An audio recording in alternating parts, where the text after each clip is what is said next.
Would you rather have $1 million net worth or $15,000 a month? Elon Musk has a net worth of over $370 billion, but that doesn't mean he has $370 billion sitting inside of a checking account. It's stock, it's equity, it's ownership, it's stuff that is not tangible. Yes, his net worth looks really good, but the actual cash in his bank account is a fraction of that money. I bet a lot of you have a goal of when I get to this net worth, I'm done, and think that's the finish line. Today, I'm going to convince you that that's not the case. You should not set a net worth goal and be chasing a net worth. Instead, you should set a cash flow goal, and they're completely different.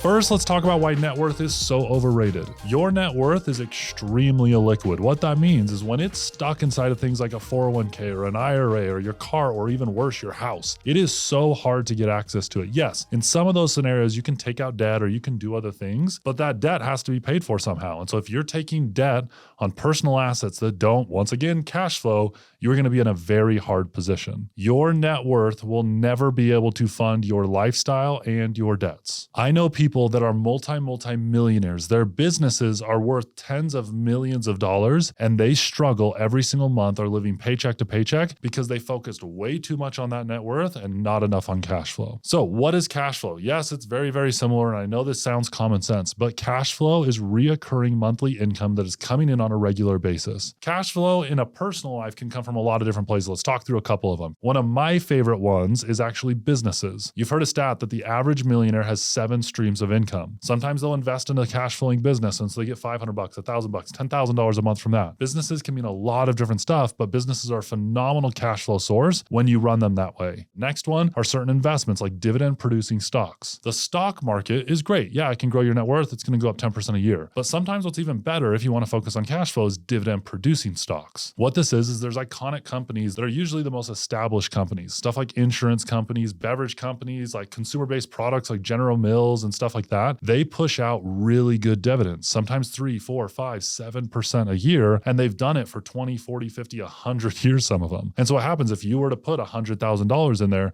they will pay you 3, 4, 7 grand a year to hold onto that stock and a dividend, while simultaneously their stock price also goes up. It's a great way to cash flow if you're looking inside the market. Next one that I absolutely love, anyone that follows me knows this, is real estate. Real estate is one of the best cash flowing assets there is out there, so long as you find good real estate. Are the rents coming in larger than all the mortgage and expenditures going out? If you can do this at scale, you can create really, really good cash flow. Real estate can also be one of the biggest cash sucks I've ever seen.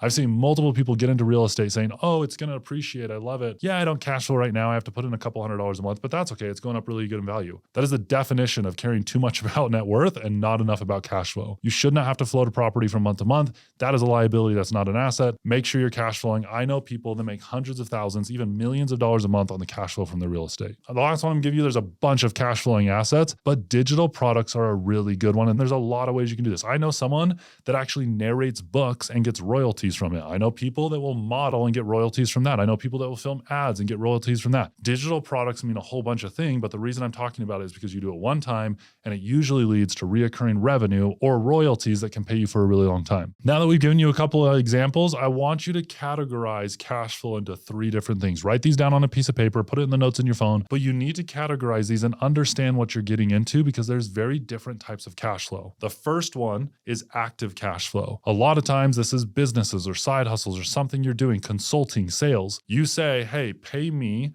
$10 an hour and I will provide X. I'm going to go drive Uber and I'm going to get X amount of money.